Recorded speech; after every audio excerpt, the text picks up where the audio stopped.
Lo harus berdiri, tapi di saat goyang lo bukan nggak bisa tunjukin, lo harus tegar. Kadang nggak mudah, tapi anak pertama itu apa ya, dia akan jadi contoh buat bukan buat adiknya, tapi buat kedua orang tuanya. Gitu.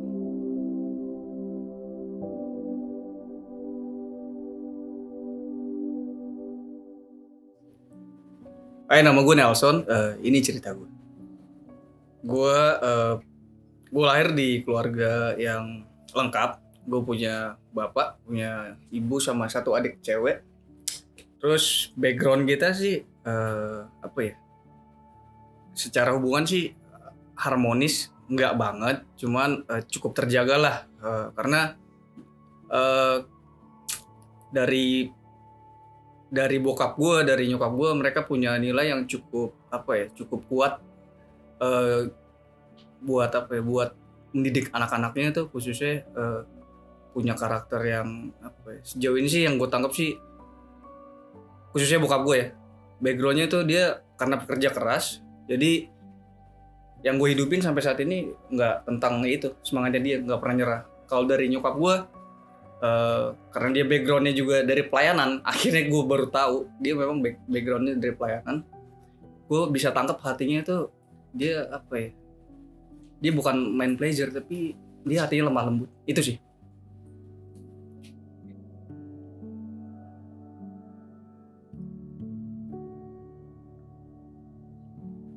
Anak pertama tuh buat gue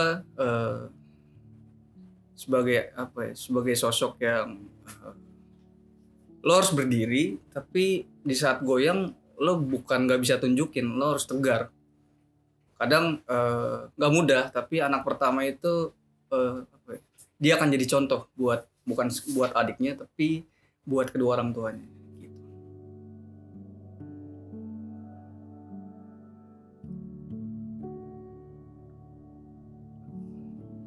Kalau ngomongin arti pemimpin, gue bisa pisahin dalam dua apa ya, dua waktu yang berbeda. Gue belajar dulu sebelum gue mengerti sebenarnya pemimpin yang sehat tuh gimana sih. Menurut gue pemimpin dulu sebelum gue ngerti itu, lo harus kuat, terus lo nggak boleh tunjukin kelemahan, sama apa ya, itu sih dua, itu nggak semua harus tiga, dua. Kalau setelah gue berjalan, setelah akhirnya sampai saat ini gue mulai belajar, uh, arti pemimpin tuh malah kebalikannya, nggak bisa sok kuat, harus tegar.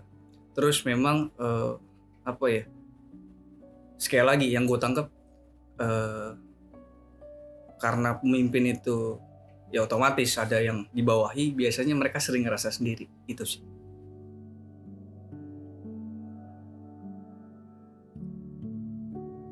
Nah, gue kalau background pemimpin yang menjadi inspirasi gue memang eh, pertama jelas dari bokap nyokap gue. Jadi bukan sekedar bokap gue, tapi nyokap gue juga ngajarin gimana sih ya kita bisa mimpin diri kita sendiri. Jadi untuk sosoknya gue dapat dari kedua orang tua gue.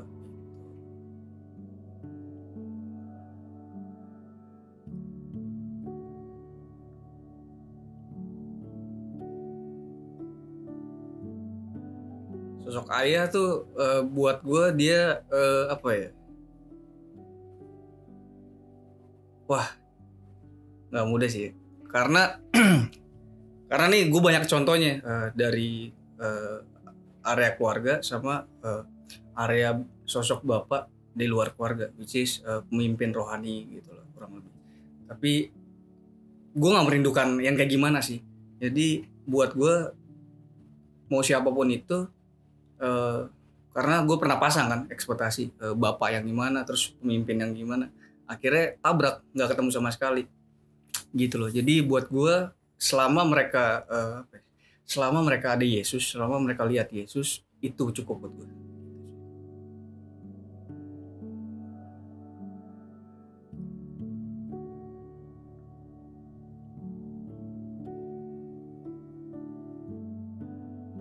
Pesan yang gue dapet saat itu, eh, yang membangun gue ya khususnya, sebelum dia meninggal dia nggak kasih sih, cuman dia tunjukin. Jadi ini ceritanya menarik banget. Jadi begitu gue keluar dari rumah, nggak tinggal bareng, gue kerja,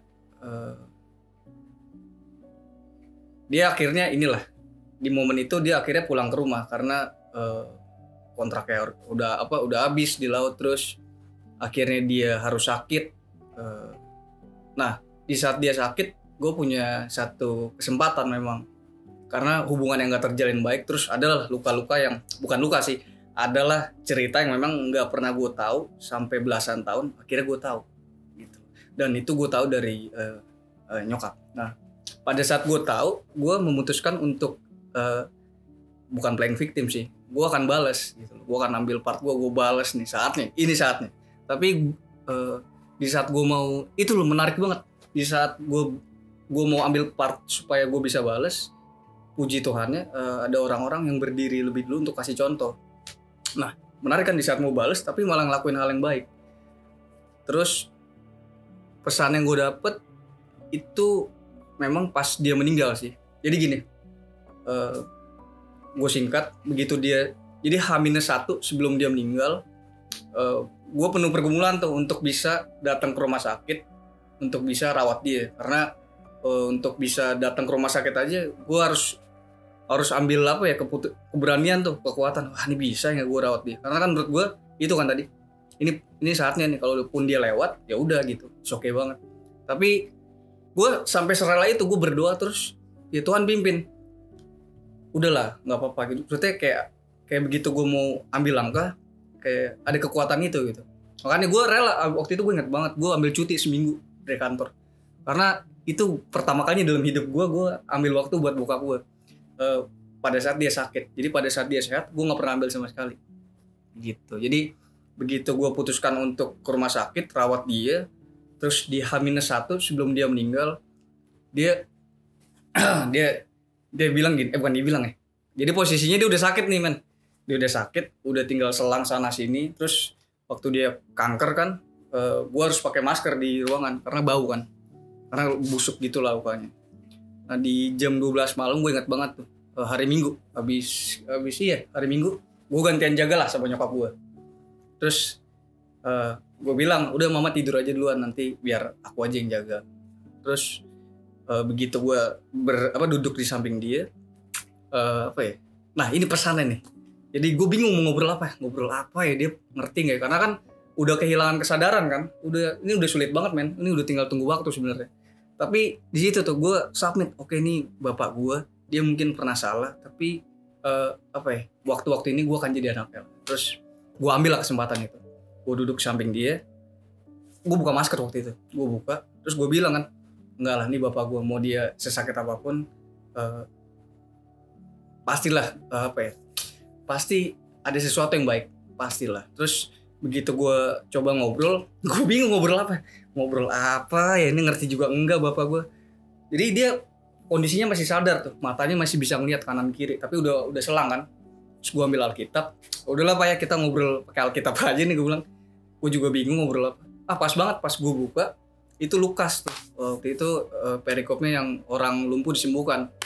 Terus gue bilang kan ke bokap gue bacain kan, Pak kita baca Alkitab ya, kita baca nih orang lumpuh disembuhkan. Gue bacalah part-partnya. Terus di perikop itu dia bilang, dosa-dosanya diampuni, sama besoknya itu dia bangun, terus dia berjalan. Terus gue bilang ke bokap gue, Pak, ini tuh nggak mungkin. Kalau Alkitab bohong, nggak mungkin gue ada di sini. Jadi gue bilang, kalaupun ini bohong, gue nggak percaya. Terus gue bilang kan, udahlah besok pagi papa pasti sembuh, gue bilang. Nah, di momen ini gue tangkap pesannya. Jadi begitu matanya udah mulai geser, dia kayak nangis gitu men. Dia nangis ternyata. Jadi gue pikir dia nggak sadar kan, ternyata dia nangis. Jadi yang gue tangkap sih sebenarnya dia rindu sama anaknya, tapi mungkin guanya waktu itu nggak berdiri lah buat dia. Sampai akhirnya ya gue tangkap memang nggak sepenuhnya bapak gue sempurna, tapi dia mau dengerin anaknya lah.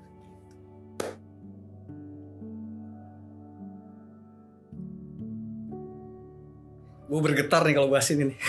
Jadi kalau dampaknya sih besar sih ya, karena gue sebenarnya sempat kehilangan bokap gue sebelum dia meninggal. Paham gak sih? Jadi gue udah kehilangan dia sebelum dia meninggal. Gue nggak ngerasain dia sebagai bapak, dan memang posisi nyokap gue nggak bisa sudutin juga untuk nggak jadi ibu. Jadi dampaknya itu memang buat gue saat ini begitu kehilangan sih, itu berat sih ya, karena harus jadi tulang kan, bukan tulang sih, gue harus berdiri buat nyokap gue, buat adik gue. Sedangkan gue sendiri nggak punya hubungan yang baik, kan aneh kan, nggak punya hubungan baik sama bapak tapi harus berdiri sebagai bapak gitu loh. Akhirnya ya gue mulai cari lah, bukan cari sih, dalam perjalanannya setelah gue kehilangan bokap gue, dia meninggal secara tubuh, gue terus cari sosok gitu loh. Jadi bukan sampai saat ini sih, tapi kemarin itu dalam perjalanannya gue terus mencari sosok, siapa sih sosok bapak yang bisa penuhin gue punya itulah kerinduan.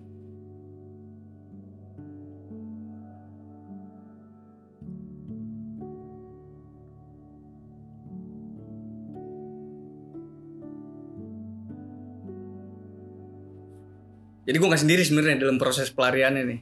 Gue adalah orang yang menurut gue ini sosok yang berjasa lah, orang terdekat gue, which is sepupu gue. Jadi begitu gue kehilangan, jadi sebelum bokap gue meninggal, memang gue udah kehilangan sosok bapak, tapi orang ini yang berdiri duluan buat gue. Ini sepupu gue. Gue lari ke dia yang buka pintu, gimana gue bisa itulah. Gue ketemu orang-orang yang bisa jadi inspirasi lah. Itu gue ketemu ya Bung Suban, terus ya memang gue sebenarnya juga sebelumnya ketemu si Karadit, tapi sosok si sepupu gue ini yang buat gue jadi, gue harus bilang dia tuh sosok yang bener-bener krusial lah gitu.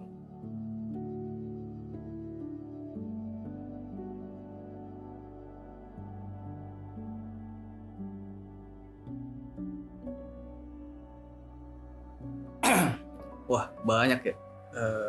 Untuk orang-orang ini sih banyak banget, tapi gue mau coba kerucutin jadi 4 orang yang bener-bener jadi yang berpengaruh lah.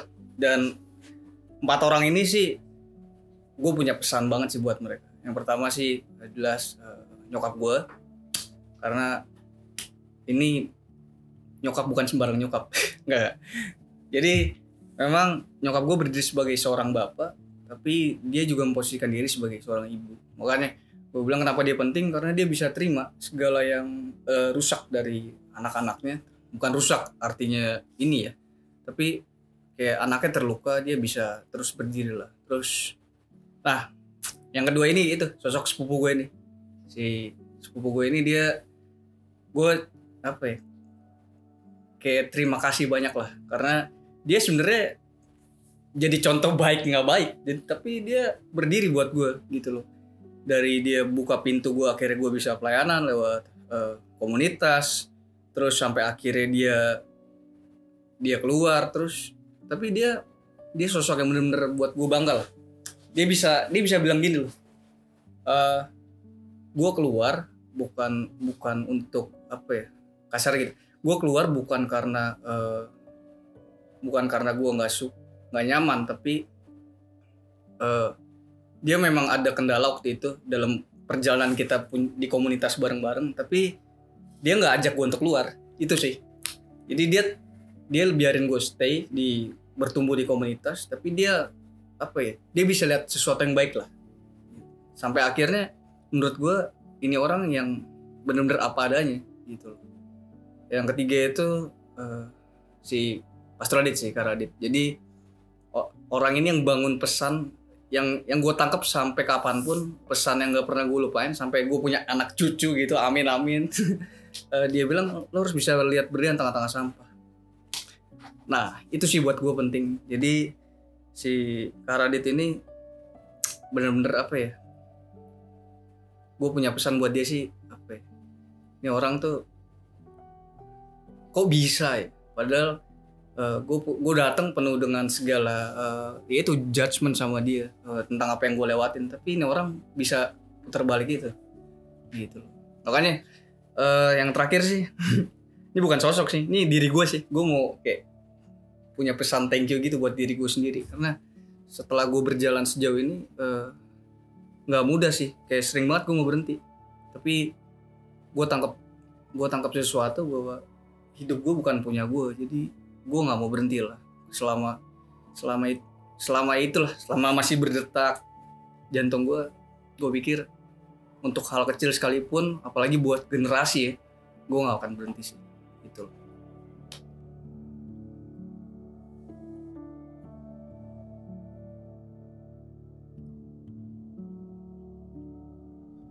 Buat generasi ya sekarang sih, mau tua mau muda, kalau lu lagi memilih untuk dipimpin, gue rasa lo harus bisa lihat lebih jauh, apalagi menurut gue lo harus bisa posisiin diri lo, punya hati yang sama, punya mata yang sama pemimpin lo. Karena sebenarnya setelah gue lewatin perjalanan gue untuk dipimpin beberapa sosok, ternyata itu gila men, itu nggak mudah untuk berdiri di posisi mereka, karena kita sering kali kan pakai sepatu kita sendiri, tapi kita nggak pernah coba pakai sepatu yang sama. Makanya pasti kalau kalian rindu untuk bisa bisa bertumbuh, bisa berdampak, ya stepnya cuma satu, melangkah bareng pakai sepatu yang sama pemimpin. Terus sekali lagi, di saat udah mulai goyang harus paham kalau ada adik-adik, ada generasi lain di bawah kita yang lihat hidup kita, even sekecil apapun, mau jelek, mau lo ngerokok, dia pasti lihat, mau lo ngomong kasar, adik-adik pasti lihat gitu loh. Makanya ya sebisa mungkin lah pakai kasut yang sama pemimpin kalian, itu sih.